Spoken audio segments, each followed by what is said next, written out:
si inondation yi am na it yeneen yu gën a jàmp loolu lañ doon xaare askan wi nañ nga jàngatee ñaari discours yi ni mel.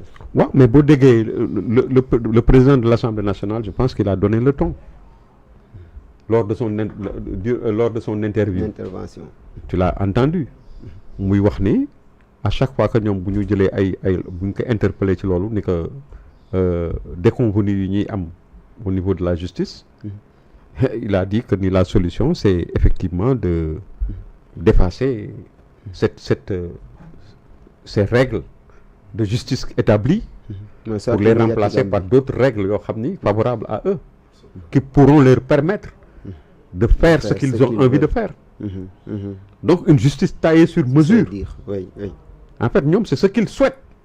Une justice taillée sur mesure. D'après les propos du président de l'Assemblée nationale loolu la wax ñëpp dégg ko. Donc boo déggee tey ñu wax ne la nga gis ñuy daw bay daanu ci affaire projet de loi yooyu nga xam ne dañu bëgg pour nangam ak nangam. Mais xam nga Ali kalaj bi xam nga mooy lan. Mais ils n'ont qu'à abroger totalement l'amnistie. La loi d'amnistie est là. Rien ne les empêche de l'abroger. Ils ont plus du cinquième de 1/5 de l'Assemblée nationale. Plus de 1/5. Ils ont la quasi majorité de l'Assemblée nationale. Avec 130 députés. 130 majorité, oui. Hein? 3/5 yi ñoom am nañ ko. Hein? Soo doonoon juróomi député ñetti ñi wala ñeenti ñi sax ci ñoom la ñu bokk. Bu doon assemblée juróomi député fa nekk. ñeenti ñi ci ñoom la ñu bokk. te non inscrit sax mën nañ leen fekk si. mais ñooñu déposé tey. ñoom ñoo wax ni nañu ñoom seen bopp. mais du Ami Ndiaye ñii bi moo ko njëkk wax xaw ma kii nu mu tudd dama juum Thierno Alassane Sall moo ko njëkk wax. mais bu mu ko waxee lu mu lépp dañu jël affaire bi teg ko na leen daal di ko dàq génne ko. daal di dugal seen loi interprétative boobu tardeel nit ñi sur un temps coow la ca am ak wax ya ca am ak. mbaboor baag. ba affaire yi gars yi di ko rejeté. tey ñu ñëw encore ñëw di ñu wax ay nangam xoola mais ils n'ont qu'à organiser un référendum pour demander au peuple sénégalais de se prononcer par rapport à ça. On verra bien ce qui va se passer. xam nga am na loo xam ni. ñoom mënuñu tëb imposer sénégalais yi parce qu'ils ont une certaine majorité mécanique à l'Assemblée nationale bëgg ñu imposer ay lois yoo xam ni mënul jàll c'est pas possible quand des lois qui ne sont pas constitutionnelles. Là comment dirais-je le conseil constitutionnel daf koy rejeter. Amul werante su ko xam ne loi bu ñoom lu ñu mën a jël te dëppoowul ak charte réew mi. ñi nga xam ne ñoom la ñu dénk loolu dañ koy rejeter. Parce que Sénégal c'est une république un pays organisé quand même c'est pas un royaume. Et même dans les royaumes aujourd'hui ça ne se passe pas comme ça. Même dans les royaumes il y a des règles yoo xam ni kenn mënul tëb rek salfaañe ko. Le roi d'Espagne il ne peut pas avoir le droit de vie et de mort sur les gens même s'il est le roi d'Espagne. Mohamed VI ne peut pas avoir le truc de vie et de mort sur les gens. Li ci nekk dañ koy teg ci ay chartes. Il y a des tribunaux. N'est-ce pas? On n'est pas dans une jungle. Donc ñoom bu fekkee ni ñoom dañu bëgg am yenn genre velléité de revanche yooyu nga xam ne moom moo leen ñor tey fi mu nekk nii à la place comme tu as si bien dit de répondre aux attentes du peuple sénégalais. Aujourd'hui le peuple sénégalais une grande majorité des Sénégalais est en train de truquer de souffrir dans les eaux de pluie. Yu envahir seen kër ñii seen matelas yi bés bu nekk nga gis ko seen matelas yi tooy xepp seen salon yi ñu taxaw di janoog nit ñi naan inondation amul. Le Birame Souleye Diop il dit que ni inondation amul. soulevé na sax il y a des pluies diluviennes mais pas d'inondation. Qu'est-ce qu'il entend par inondation et qu'est-ce qu'il entend par pluie? Ce sont des pluies diluviennes qui créent des inondations. Bien bon sang de mille quand même. Ay wis wisal ñooy créer inondation. Ce sont des pluies diluviennes qui créent l'inondation. Tey ña nga xam ne ñoo toog seen kër yi tooy xepp seeni bagages yàqu na dem taxaw janoog ñoom ne leen inondation amul janoog ñoom ni te kenn bañ ko wër ndax nu bi ñu jël yet song ko quand même il faut respecter les gens. Nit ñi waxuma la nga ñëw jox leen sax mais wax ju neex sax sarax la. soo ñëwee ci nit ñi wan leen solidarité wan leen taxaw et tout wax ak ñoom dëgg mais dañuy comprendre. ba pare nag l'État dafa am devoir assister ñi nga xam ne dañu nekk ci difficulté. Justement. les 8 milliards là fu mu jaar 8 milliards yu daaw yi fu mu jaar. Bakel.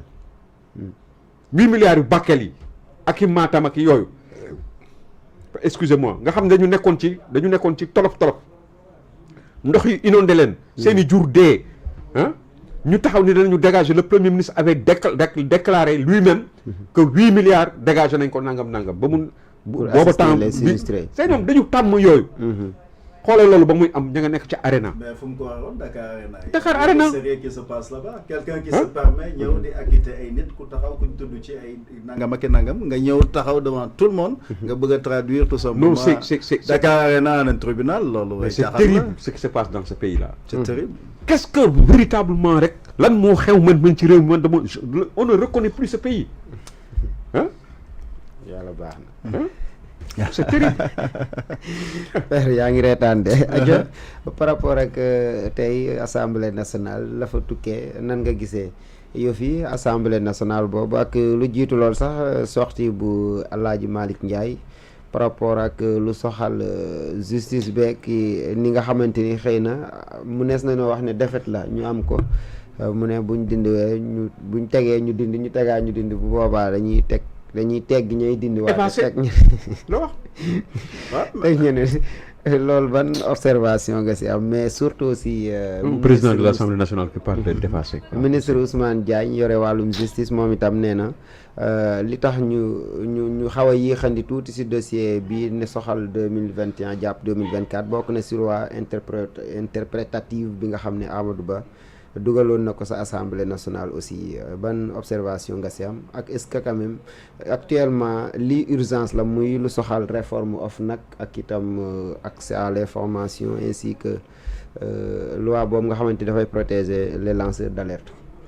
waaw damay tàmbalee ci xawma lanceur d'alerte nee naa la caaxaan yooyu dañ ko tegee sànni fële il faut qu'on soit sérieux foo ay nit ñëw liy cosaan aada diine ngor ñu bëgg koo dindi ci Sénégalais yi bu fi kenn nekk yoole maanu kenn un point c'est tout parce que dafa ànd ak ay risques ba pare ça augmente le crime au sens propre du terme parce que comme je dis souvent maanaam am na loo amee kenn di woowee snitch naka la ponkalum jëm di jóg di wër këri jàmbur naan diw moom lu sayoon ci lu nit moom loola moo ko moom ñi nga xam ne les services habilités ñi nga xam ne ñoom la ñu jox liggéey boobu ñu wax ko liggéey loolu lañ ko liggéey ku nekk nag dans le cadre d'un service moom la américain di woowe whistleblower nga gis comme tey au niveau de la primature nga ne trimestre bi ñaata lañ consommé au niveau de la présidence nga ne trimestre bi ñaata la ñu consommé loolu nga jàpp ne lii dafa ëpp ci lii wala ca laa wala nga andi sax plan de redressement par rapport à cela loolu c'est acceptable quelqu'un comme ça au niveau de l'administration ku gis benn corrélation bu am jonction bu mën a am wala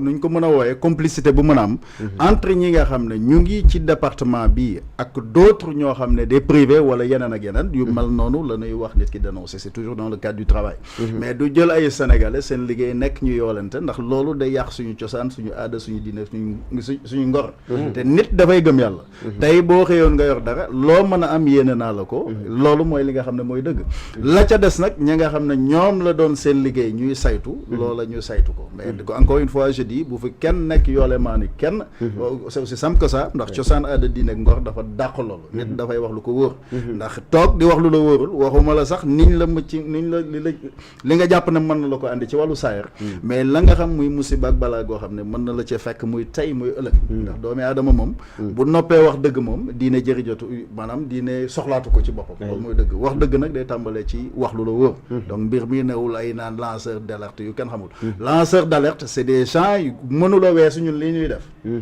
am na un jeu boo xam ne buñ ci apprêté woo di ci jouer di maanaam di ci fo di ci de bu yàggee li nu bokk lan danañ ko yàq kon nañu soppi doxalin bu nu bëggee jël démocratie bi jël ko une démocratie en otage jël Sénégalais yi di tëj di def lu leen neex loolu taxul ñuy wax démocratie quand on parle de la démocratie dañuy wax ne la préservation et l'amélioration des acquis démocratiques et républicains dans un pays exige que les uns gagnent avec humilité mais surtout qu'ils permettent aux autres de perdre avec honneur ñoom loolu la ñu war a comprendre il faut gagner avec humilité mais boo ne maa gagné gagnewoo tous ndax yéen a fi bëri daan kenn Sénégalais yi ñoo am confiance